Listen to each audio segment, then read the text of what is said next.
ನಮಸ್ಕಾರ ಜ್ಯೋತಿಷ್ಯ ಅಭಿಮಾನಿಗಳೇ, ಇದು ಸರ್ವಶಕ್ತಿ ನುಡಿಗೆ ಮತ್ತೊಂದು ಕೊಡುಗೆ. ಈ ದಿನ ಧನುರ್ಮಾಸದ ಮಹತ್ವವನ್ನು ಈ ವಿಡಿಯೋದಲ್ಲಿ ತಿಳಿಸಲಾಗಿದೆ. ಇದರಲ್ಲಿ ಧನುರ್ಮಾಸ ಎಂದರೆ ಯಾವುದು?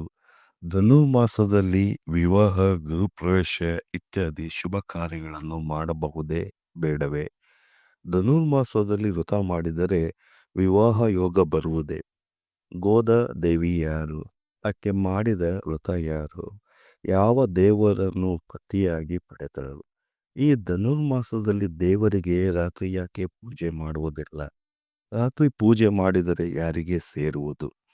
ಧನುರ್ಮಾಸದ ಆಚರಣೆ ನಿಯಮ ಏನು? ಧನುರ್ಮಾಸದಲ್ಲಿ ಉಗ್ಗಿ ಅಥವಾ ಪೊಂಗಲ್ ತಪ್ಪದೆ ಏಕೆ ಮಾಡುತ್ತಾರೆ? ಇದರ ವಿಶೇಷತೆ ಏನು? ಶ್ರೀ ಮಹಾವಿಷ್ಣುವನ್ನು ಈ ಸಮಯದಲ್ಲಿ ಏಕೆ ಪೂಜೆ ಮಾಡುವುದು ಅವಶ್ಯಕ?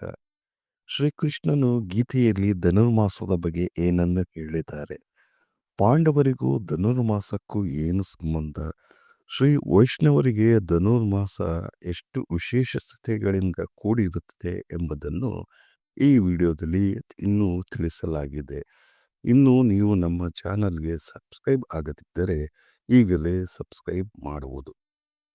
ಓಂ ಭಾಸ್ಕರಾಯ ವಿದ್ಮಹೆ ಮಹದಧಿಕರಾಯ ಧೀಮಹಿ ತನ್ನೋ ಆದಿತ್ಯ ಪ್ರಚೋದಯಾತ್. ಜಗತ್ತಿನ ಕಣ್ಣಾಗಿರುವ ಸೂರ್ಯದೇವರು ಈ ಡಿಸೆಂಬರ್ 16-12-2025 ಧನುರಾಶಿಗೆ ಪ್ರವೇಶ ಮಾಡಿರುತ್ತಾರೆ. ಸೂರ್ಯಗ್ರಹವು ಒಂದು ರಾಶಿಯಲ್ಲಿ 1 ತಿಂಗಳು ಇರುತ್ತಾರೆ. ಆದ್ದರಿಂದ ಧನುರ್ಮಾಸ ಎಂದು ಕರೆಯುತ್ತಾರೆ. ಅದಲ್ಲದೆ ಶೂನ್ಯ ಮಾಸ ಎಂದು ಕೂಡ ಕರೆಯುವರು. ಈ ಮಾಸವು ದಕ್ಷಿಣಾಯನದ 6ನೇ ತಿಂಗಳು, ಅಂದರೆ ದಕ್ಷಿಣಾಯನದ ಕೊನೆಯ ತಿಂಗಳು ಆಗಿರುತ್ತದೆ. ಈ ಮಾಸವನ್ನು ಮಾರ್ಗಶೀರ ಮಾಸ ಎಂದು ಕರೆಯುತ್ತೇವೆ. ಈ ಮಾಸವು ಶ್ರೀ ಭಗವಾನ್ ವಿಷ್ಣುವಿಗೆ ಅತ್ಯಂತ ಪ್ರಿಯವಾದ ಮಾಸವಾಗಿರುತ್ತದೆ. ಹಾಗೆಯೇ ವಿಷ್ಣುವನ್ನು ಆರಾಧಿಸುವ ಶ್ರೀ ವೈಷ್ಣವರಿಗೂ ಅತ್ಯಂತ ವಿಶೇಷವಾದ ಮಾಸವಾಗಿದ್ದು, ಆಂಡಾಳ್ ಗೋದಾದೇವಿ ಅವರ ತಿರುಪಾವೆಯನ್ನು ಬ್ರಾಹ್ಮಿ ಮುಹೂರ್ತದಲ್ಲಿ ಪಠಿಸುವ ಸಮಯದಲ್ಲಿ ದೇವಿಯ ಅನುಗ್ರಹಕ್ಕೆ ಈ ಕಾಲವು ಸುಸಮಯವಾಗಿರುವ ಮಾಸವಾಗಿರುತ್ತದೆ. ದೇವತೆಗಳಿಗೆ ಉತ್ತರಾಯಣ ಹಗಲಾದರೆ ದಕ್ಷಿಣಾಯನ ರಾತ್ರಿಯಾಗುವುದು. ರಾಕ್ಷಸರಿಗೆ ದಕ್ಷಿಣಾಯನ ಹಗಲಾದರೆ ಉತ್ತರಾಯಣ ರಾತ್ರಿಯಾಗುವುದು. ದೇವತೆಗಳೊಡನೆ ಆಷಾಢ ಮಾಸದ ಶುಕ್ಲ ಏಕಾದಶಿ ದಿನದಂದು ಮಲಗಿದ ವಿಷ್ಣುವು 4 ತಿಂಗಳಾದ ಮೇಲೆ ಕಾರ್ತಿಕ ಶುಕ್ಲ ಏಕಾದಶಿಯಲ್ಲಿ ಎಚ್ಚರಗೊಳಿಸಲಾಗುತ್ತದೆ. ಮಾರ್ಗಶಿರ ಶುಕ್ಲ ಏಕಾದಶಿ ಅಂದರೆ ಧನುರ್ಮಾಸ ಆರಂಭದ ಕಾಲದಲ್ಲಿ ದೇವತೆಗಳಿಗೆ ರಾತ್ರಿಯ ಕೊನೆಯ ಭಾಗದ ಸೂರ್ಯೋದಯ ಕಾಲ ಆರಂಭವಾಗುವುದು. ಆದ್ದರಿಂದ ಈ ಸಮಯದಲ್ಲಿ ವಿವಾಹ, ಗೃಹಪ್ರವೇಶ ಇತ್ಯಾದಿ ಶುಭ ಕಾರ್ಯಗಳು ಮಾಡಲು ಬರುವುದಿಲ್ಲ. ಆದರೆ ಈ ಸಮಯದಲ್ಲಿ ಆಧ್ಯಾತ್ಮಿಕ ಸಾಧನೆಗೆ ವ್ರತಗಳನ್ನು ಮಾಡುವುದು ಅಕ್ಷಯ ಫಲವನ್ನು ನೀಡುವುದು.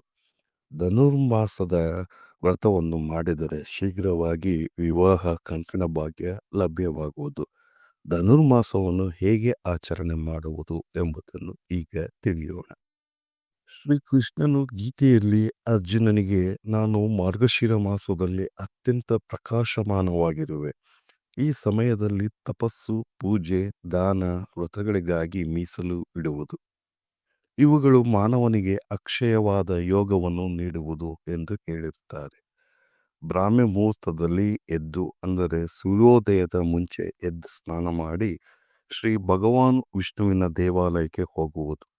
ಅದರಲ್ಲೂ ಶ್ರೀ ರಂಗನಾಥ ದೇವಾಲಯಕ್ಕೆ ಹೋಗಿ ಅಲ್ಲಿ ಗೋದಾದೇವಿಯವರ ಶ್ರೀ ವಿಷ್ಣುವನ್ನು ಸ್ತುತಿಸಿ ಬರೆದಿರುವ ತಿರುಪಾವೈ ಸ್ತೋತ್ರವನ್ನು ಸಮಚಿತ್ತದಿಂದ ಕೇಳಿ ದೇವರನ್ನು ಧ್ಯಾನಿಸಿ ಯಥಾಶಕ್ತಿ ದೇವರಿಗೆ ತುಳಸಿ ಮಾಲೆ ಸಮರ್ಪಿಸಿ.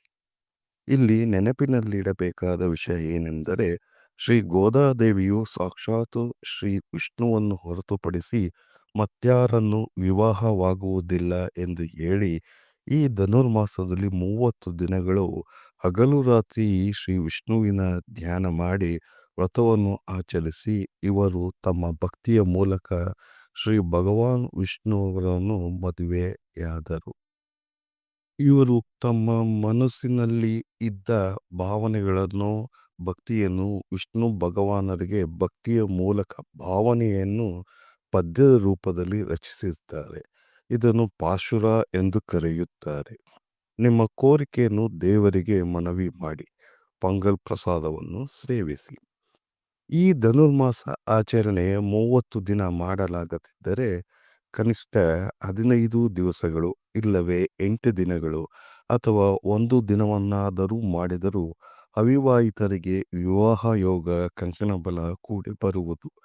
ವಿಷ್ಣುವಿನ ದರ್ಶನ ಮಾಡುವಾಗ ವಿಷ್ಣು ಸಹಸ್ರನಾಮ, ದ್ವಾದಶ ನಾಮ, ವಿಷ್ಣು ಗಾಯತ್ರಿ ಮಂತ್ರ ಹೇಳುವುದು ಹೆಚ್ಚಿನ ಫಲ ನೀಡುವುದು. ನಕ್ಷತ್ರ ಮರೆಯಾದ ಮೇಲೆ ದೇವರ ದರ್ಶನ ಮಾಡುವುದು ಮಧ್ಯಮ ಫಲವನ್ನು ನೀಡುವುದು. ಮಧ್ಯಾಹ್ನ ದೇವರ ದರ್ಶನ ಮಾಡುವುದು ಪ್ರಯೋಜನವಿಲ್ಲದಾಗಿರುತ್ತದೆ. ನೀವು ಮನೆಯಲ್ಲಿ ಧನುರ್ಮಾಸದ ಪೂಜೆಯನ್ನು ಮಾಡಬೇಕಾದರೆ ಮೇಲೆ ದೇವಾಲಯಕ್ಕೆ ಹೇಳಿರುವ ರೀತಿ ಮಾಡಿ. ಮನೆಯಲ್ಲಿ ವೆಂಕಟೇಶ, ಮಧುಸೂದನ, ಕೃಷ್ಣ, ವಿಷ್ಣು, ನಾರಾಯಣ ಯಾವುದೇ ಫೋಟೋ ಅಥವಾ ವಿಗ್ರಹವಿದ್ದರೆ ವಿಗ್ರಹಕ್ಕೆ ಅಭಿಷೇಕ ಮಾಡಿ. ದೇವರ ದ್ವಾದಶನಾಮ ಹೇಳಿ ತುಳಸಿಯನ್ನು ಸಮರ್ಪಿಸಿ ಆರತಿಯನ್ನು ಮಾಡಿ ಪೊಂಗಲ್ ನೈವೇದ್ಯ ಮಾಡಿ ನಮಸ್ಕರಿಸಿ. ಆದರೆ ಪೊಂಗಲ್ ಮಾಡಬೇಕಾದ್ರೆ ಶಾಸ್ತ್ರದ ರೀತಿ ಮಾಡಿದರೆ ಉತ್ತಮ ಫಲ ನೀಡುವುದು. ಹೇಗೆಂದರೆ ತೆಗೆದುಕೊಂಡ ಅಕ್ಕಿಗೆ 2 ಪಟ್ಟು ಹೆಸರುಬೇಳೆ ಹಾಕಿದರೆ ಅತ್ಯುತ್ತಮ ಫಲವನ್ನು ನೀಡುವುದು. ತೆಗೆದುಕೊಂಡ ಅಕ್ಕಿಗೆ ಸಮನಾಗಿ ಹೆಸರುಬೇಳೆ ಹಾಕಿದರೆ ಉತ್ತಮ ಫಲವನ್ನು ನೀಡುವುದು. ತೆಗೆದುಕೊಂಡ ಅಕ್ಕಿಗೆ 1/4 ಭಾಗ ಹೆಸರುಬೇಳೆ ಹಾಕಿದರೆ ಅಧಮ ಫಲವನ್ನು ನೀಡುವುದು. ಆದ್ದರಿಂದ ಇದನ್ನು ಗಮನದಲ್ಲಿರಿಸಿಕೊಳ್ಳುವುದು ಒಳ್ಳೆಯದು. ಇದಲ್ಲದೆ ಶುಂಠಿ ಮಿಶ್ರಿತ ಪೊಂಗಲನ್ನು ಧನುರ್ಮಾಸದಲ್ಲಿ ನಾರಾಯಣಗೆ ಇಂದ್ರನ ಪತ್ನಿ ಶಚಿದೇವಿ ಅರ್ಪಿಸಿ ಅನೇಕ ಕಷ್ಟಗಳ ನಿವಾರಣೆಯನ್ನು ಆಯಿತು. ಪಾಂಡವರು ಶ್ರೀಕೃಷ್ಣನಿಗೆ ಧನುರ್ಮಾಸದಲ್ಲಿ ಆತಿಥ್ಯ ನೀಡುವಾಗ ಆತಿಥ್ಯದಲ್ಲಿ ಬಡಿಸಿದ ಪೊಂಗಲ್ ತಮ್ಮ ಮೇಲೆ ಕೃಪಾಕಟಾಕ್ಷ ಇರಲಿ ಎಂದು ಶ್ರೀಕೃಷ್ಣನ ಆಶೀರ್ವಾದವನ್ನು ಕೂಡ ಪಡೆದರು. ಈ ಸಮಯದಲ್ಲಿ ಮಾಡಿದ ದಾನವು ಅಧಿಕ ಫಲವನ್ನು ನೀಡುವುದು. ಈ ಧನುರ್ಮಾಸದಲ್ಲಿ ಮಾಡಿದ ವ್ರತವನ್ನು ಅನೇಕ ಯೋಗಗಳು ತಮಗೆ ನೀಡುವುದು. ಈ ಧನುರ್ಮಾಸದ ವ್ರತ ಆಚರಿಸಿದರೆ ವಿವಾಹ ಕಾರ್ಯಗಳು ಕೂಡ ನಡೆಯುವುದು, ಸಂತಾನ ಪ್ರಾಪ್ತಿಯಾಗುವುದು, ಶಾಂತಿ ಸೌಭಾಗ್ಯ ದೊರೆಯುವುದು. ಈ ವಿಡಿಯೋ ನಿಮಗೆ ಇಷ್ಟವಾದಲ್ಲಿ ಲೈಕ್ ಮಾಡಿ, ಶೇರ್ ಮಾಡಿ ಹಾಗೂ ಕಾಮೆಂಟ್ಸ್ ಮಾಡಿ. ಧನ್ಯವಾದಗಳು ಜ್ಯೋತಿಷ್ಯ ಅಭಿಮಾನಿಗಳೇ.